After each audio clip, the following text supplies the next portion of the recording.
So what was the question again? Oh, why is it called the traffic jam? Well, you know, the reason is it's because I have two really cool cars. Seriously cool cars. And I love drifting, racing,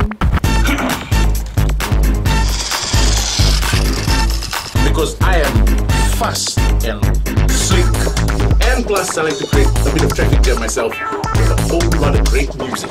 Bulumnaka, my name is Rio, your host and DJ, right here on the Today FM Traffic Jam every weekday from 3 p.m. to 7. Right here on Today FM, today's hit music.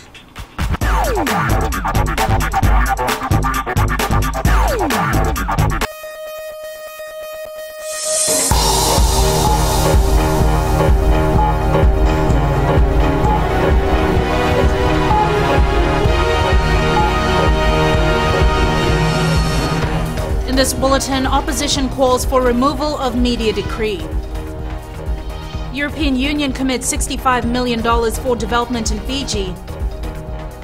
And Fiji Airways pulls out of Association of South Pacific Airlines over comments on Fiji and Solomon Islands aviation impasse.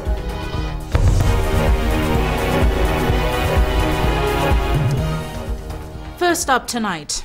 A 45-year-old man and his father have been remanded in custody by the Nadi Magistrates Court for allegedly raping his 15-year-old daughter last year. The victim's father is charged with 1 count of rape, while her 65-year-old grandfather is charged with 1 count of defilement and 2 counts of indecent assault. The case has been transferred to the Lautoka High Court for mention later this month. Close to $65 million has been earmarked for Fiji in funding support from the European Union for the next 5 years to assist the government in its development needs. In particular, the assistance is targeted at the sustainable development of the sugar industry. The support comes as the European Union marks 2015 as the European Year for Development. Maggie Boyle tells us more. Head of the EU delegation to the Pacific, Andrew Jacobs, says more than €750 million has been committed for development cooperation in 2015. For Fiji, the piece of the funding pie isn't too shabby either. And we have around €28 million for the coming 5 years, which is likely to target those working in the sugar industry, both the rural populations and those working directly with the industry itself. And we are also hoping to work with governance issues relating to strengthening the judiciary, access to justice, for example. And that, I think, is going to be the focus of our work in Fiji. In line with Fiji's priorities, Jacob says the viability of the sugar industry is critical, with the removal of the EU preferences in 2017. We're still working on the details, but I think things that we are already looking at are how to help improve the crop yield, how to ensure that the shipment is, let's say, can be done in more smoothly so that farmers can get their crops to the mills more effectively. So anything which really can bring down costs while at the same time ensuring that the quality of the sugar which is exported to Europe, goes up. Funding for Fiji is likely to increase, with development cooperation in the Pacific estimated at more than 385 million Fijian dollars. 166 million euros, which is for regional cooperation. And there we have a lot of support that will be coming on stream, particularly for regional economic integration. So to help the different countries in the Pacific to trade more effectively, to develop their economies together. And we're very much looking forward to working with Fiji on that. I think Fiji, as, let's say, a regional hub within the Pacific, has a major role to play in partnership with the European Union. With the slogan, "Our World, Our Identity, Our Future," the European Year of Development is expected to also increase the awareness and visibility of the EU's assistance as the leading international donor. Maggie Boyle, FBC News. The national airline carrier Fiji Airways has withdrawn its membership from the Association of South Pacific Airlines, ASPA.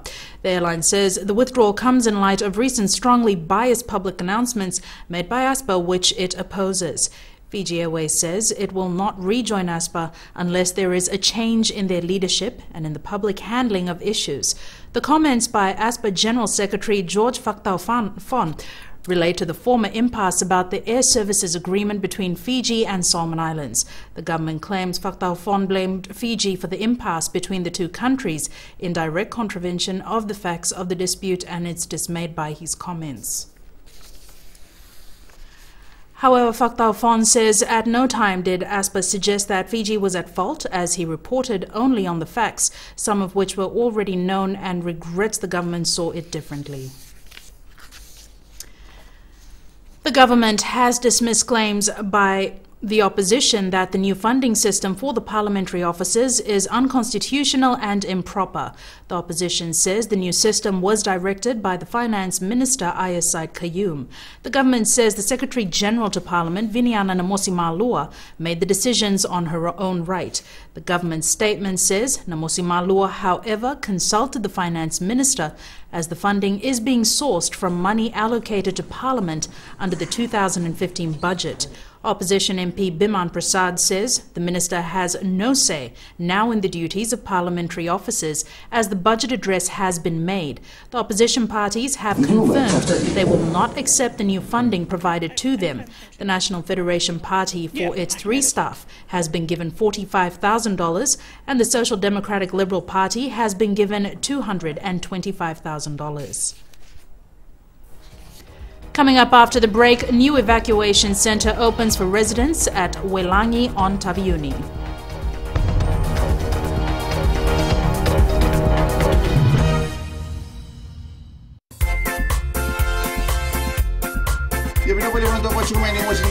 FM number 2 na sir na ngona ni ndre manda kay central rental sapo ke na rusu na witra minichi me va na koloko ni sapola oya wa tisoni dalai donga ya mosdon nama kikirau mena tolu kina bitu ena via kabi moliti kina porombuka goria na lali ne kabi Bula FM number 2 na sir.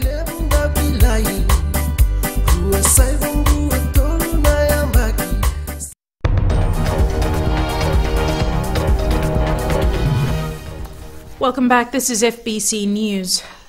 The opposition today called upon the Media Industry Development Authority to remove the media decree, saying if Fiji needs to move forward, it needs a free, fair and credible media. Chanel Sivan with this story. The National Federation Party and the Social Democratic Liberal Party this morning addressed the media and said the government must, through Parliament, repeal the Media Industry Development Decree. Opposition MP Biman Prasad says Fiji's future as a stable nation cannot be guaranteed unless freedom of expression is allowed through free, fair and credible media. There is a requirement that all news stories have to be balanced or they can't be published. This is a further sign of legislation, in my view, gone mad. The removal of the media decree will empower people like yourselves. You don't have to wait for a government response. The media is forced to wait for government response. When the media asks them to respond to a claim by opposition, they either go silent or they take a lot of time so that the media is not able to run the story. I'm least bothered by his remarks, because I think that the country has come to see the effectiveness of MIDA and the importance of free and responsible speech, and I believe that reason will prevail. Media Industry Development Authority Chair Ashwin Raj also says under no circumstance will they let the media in Fiji run unregulated, and that the decree will stay. You cannot afford to have the media operating willy-nilly in the country. It's just simply sort of, inconceivable. The issue really is about striking that precarious balance between media freedom and the call for ethics and responsibility.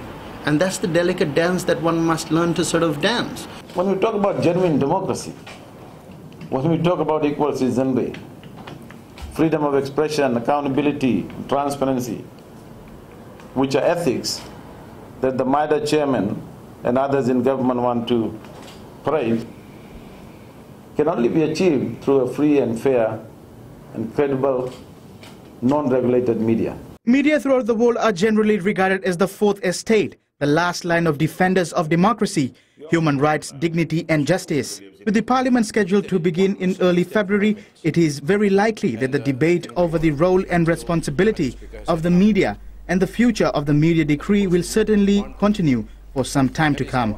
Chanel Shivan, FBC News. Villagers of Welangi on Taviuni now have a safe shelter to go to in case of natural disasters. Prime Minister Burenge Bainimarama opened the new evacuation centre above the village grounds yesterday. Due to its location and vulnerability to flooding, Welangi was one of the communities badly affected by Cyclone Thomas in 2010 and Cyclone Evans in 2012. Sometimes the village gets flooded 4 times a week and water reaches right up to our waist. The ground here behind me looks like a river when it's flooded.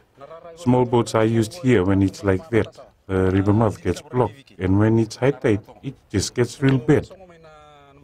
Many parts of Fiji suffered during Thomas and even here in Welangi.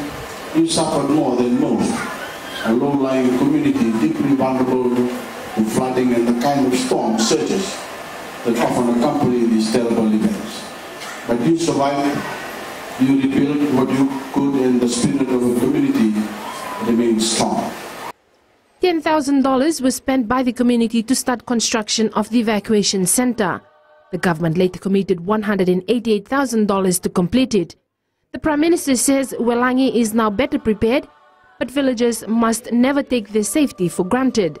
I would like to say that the future for every Fijian is now more secure in times of natural disaster, but unfortunately, this isn't the case. In fact, we are being warned by our scientists and other experts that if anything, the risk to us is increasing in the form of extreme weather events and rising sea levels. Bainimarama also committed government support to Welangi and the 600 other communities in Fiji who are threatened by climate change, saying it will never turn its back on the people. There's nothing any government can do to spare you from the full force of storms and floods. But what we can do is to help you make the necessary preparations to keep you safe and reduce the risk of death and injury. This evacuation center is designed to be a refuge in times of crisis, a sanctuary where you can bring your families and ride out these events together. The new centre will directly benefit the 54 households in Welangi village. Eleanor Turangaiviu, FBC News. Meanwhile, the Prime Minister also opened a new girls' dormitory at Nuisawa High School. Bainimarama told the people of how important it is for them to seize opportunities presented by the government to get a better education. The Prime Minister was also impressed by Nuisawa High School's academic performance, urging students to work harder in order to qualify for the topper scheme for further studies. Bainimarama adds there is no reason for any Fijian child not to get a basic education and even go on to higher studies. The principal of one of 2 schools that attained a 100% pass rate in the Year 12 external exams has attributed its success to support from students, parents and the community. Divya High School principal Isikeli Karikaritu says students did not have electricity at night and the school lacked some resources. However, that did not stop them from achieving the outstanding result. Savaratumbo reports. Students of Divya High School on Divya Island in the Low Group have every reason to celebrate. Their Year 12 students scored a 100% pass rate in the Year 12 external exam, making them the only other school in the country besides Queen Victoria School to do so. Divya High School principal Isikeli Karikaritu believes planning is important. Yes, of course, in anything that we do without a plan, you'll be working blindly. And that's why it was important that we have to get a plan into place and execute that plan and ensure that you monitor the plan. I had a personal dream, and it was an effort to try to get that dream across to my teachers and further down to the students, and likewise have the community to understand so that we have a common dream in place. Karikaritu says even the teachers struggled with the lack of resources, but they were determined not to let that affect their work. I've taken, I'll always consider that when there is a challenge, then that's really is a catalyst for one to be able to perform I've always challenged my teachers that the measure of a quality teacher is one who is able to produce the result given the most difficult circumstances in the school. Ria High School was established in 2004. The hard work of the pioneers of the school as well as the current team has paid off with the latest exam results. The school has raised the bar and set a challenge to other schools to achieve such results this year. Sawira Tambua, FBC News. And Akosita is here with big news that there is trouble in the Fiji Under-20 football camp. Tell us more. Yes, there sure is trouble. Fijian Under-20 skipper Chalendra Law has been axed. Also, a young Fijianetta excited about Netball Challenge. Stay with us for that and more after the break.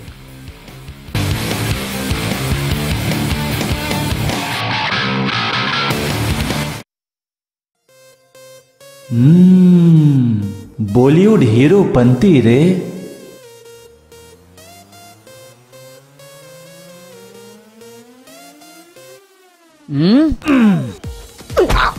Get this.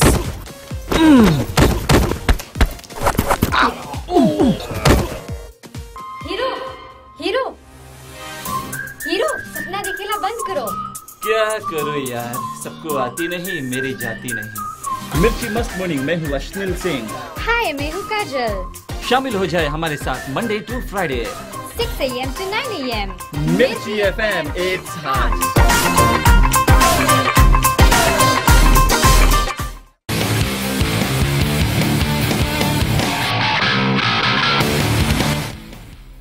Good evening and welcome back to FBC Sports. The Fiji Football Association has indefinitely dropped skipper Chalendra Law from the national under-20 team preparing for the World Cup. This after he failed to turn up camp in Ba and failed to inform officials of his whereabouts. Fiji FA states it will not tolerate indiscipline and a decision on his future will be made soon. Indra Singh has more on this issue. With a chance now when Chalendra Law. 4 months out from the World Cup and Fijian under-20 skipper Chalendra Law has been dumped from the national side. This after he failed to show up in camp. Chalendra Law. It is very disappointing to see that our captain for Fiji under-20 hasn't turned up for the camp. It's Thursday and he is supposed to be in on Sunday. While he has been axed, the next course of action to be taken against Reloa will be decided shortly. It's Thursday today and Chale is not in, and we have decided that we will drop Chale Dola from the under-20 squad, and the Fiji Football Board of Control will decide on the next action to be taken on Chale, because as a leader, as the captain of the under-20 team, he should set examples, but the leader himself is not here. So what can we expect from other players? Revelations also that Reloa was given extra time to report to camp, and despite this, the Suva rep failed to appear. Yes, we spoke to the Suva officials and they have said they have given him the fares to travel to Ba for the camp. The next course of action will certainly be interesting, as Reloa has been a leader for the national juniors. However, reputation counts for nothing when it comes to national duties, and Fiji FA says they need to weed out indiscipline from the football culture in the country. Indra Singh, FBC Sports. Meanwhile, Fiji under-17 drew 0-0 with Papua New Guinea in the OFC Championships in Samoa this afternoon. The youngest member of the Fiji Pearls netball side is counting down the days until the opening match of the Oceania Tri-Series. It will be a dream come true for rookie Kelera Nawai, as she not only gets to make her debut for the national side, but also faces a team featuring players she looks up to. Chalendo Takadaka has more.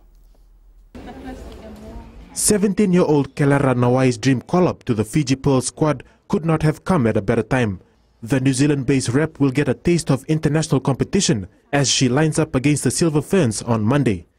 Yes, I'm excited, and it's my first time to be in Fiji Pearls, and it's more excited that New Zealand Silver Fern is coming down Fiji, and it's the first time they're coming to our homeland to play with us, and I'm excited that I get a chance to play with them.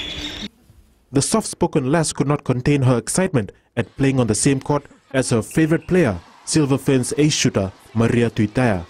Because she's like a big role model to me, and yeah, I'll be excited. As the squad enters the final stretch of its training session before the tournament opening, coach Kate Carpenter is working on keeping the players firmly grounded. I think, well, as the week progresses, we're getting more and more aware about, it's soon going to be game time.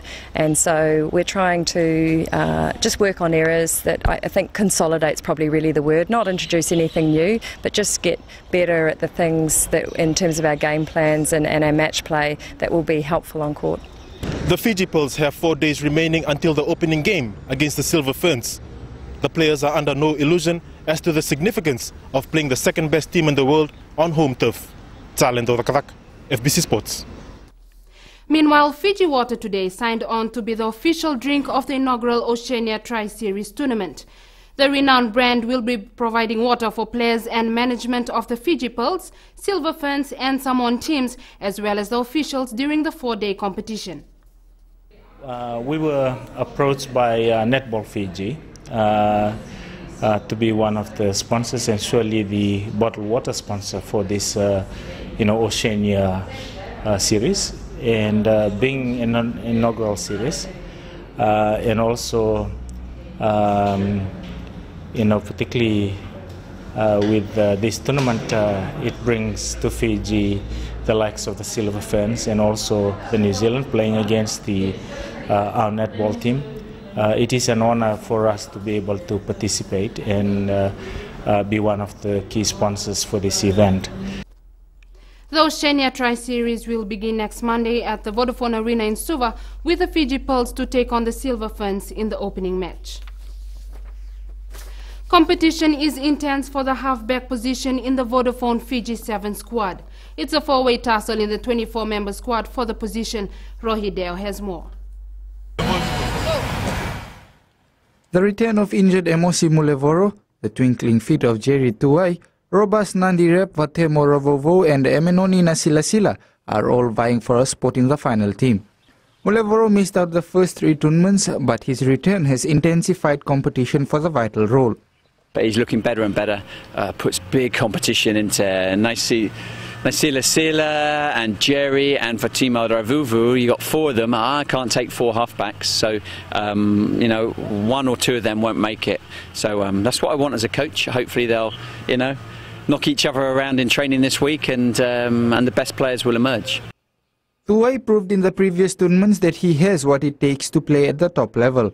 Tuai was named in the dream team for the Gold Coast and Dubai tournaments, but Ryan says it will take some time for him to mature. For Jerry, you've got to remember it's still very new for him, all of this, and so he's not quite as robust yet as some of the other boys, so when he gets a bang in training or a bang in games, he suffers from it a little bit more maybe than some of the other boys. You get battle hardened by playing international rugby, and you look at someone like Oscar that throws himself into every ruck and comes out normally uninjured. That will be Jerry in 12 months' time, but he's still going through that, so he's a work in progress. The reduced 18-member squad will be named tomorrow. The Wellington Sevens will be played from the 6th to the 7th of next month. Rohideo, FBC Sports. The Fiji National Rugby League is looking to improve its local competition to create a better pathway for players to the national side. A 2-day workshop began today at the Novotel Hotel in Lamy and was attended by representatives from each of the 8 zones in the country. FNRL is on a mission to improve the standard of rugby league and create a wider base of players to prepare for the 2017 World Cup in Australia and New Zealand. The main purpose of the workshop is to strengthen the FNRL in its strengthen rugby league. When I say strengthen rugby league, from all levels, make sure that all zones, all clubs are in the same field with the vision of Fiji National Rugby League. That's why we aim to strengthen our competition this year and improve on where we left off in 2014. Meanwhile, the Vodafone Cup competition will kick off in May. The Hong Kong bowling team is working closely with Fiji Bowling in preparation for the Asia Pacific Games. There will be a couple of test matches series between the 2 teams before the tournament.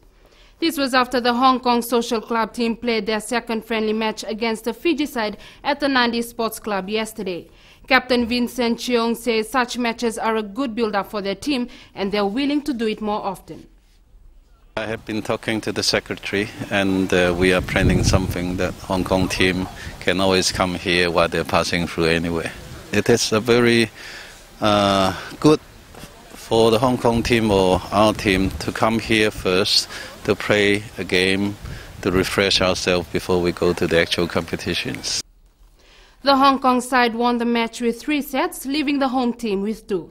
And that was your FBC Sports for tonight. It's back to Jackie for business.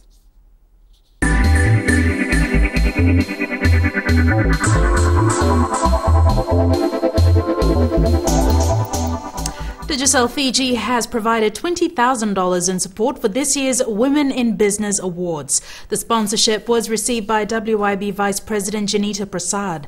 The WIB Awards honour Fiji's outstanding women and recognise members who have demonstrated excellence and leadership in their business, profession or service to the community. She says they've extended the application deadline in order to allow more women to try for this year's award. In the past years, the WIB Awards has attracted interest and support from women entrepreneurs, professionals and executives, as well as senior and middle managers from across the country.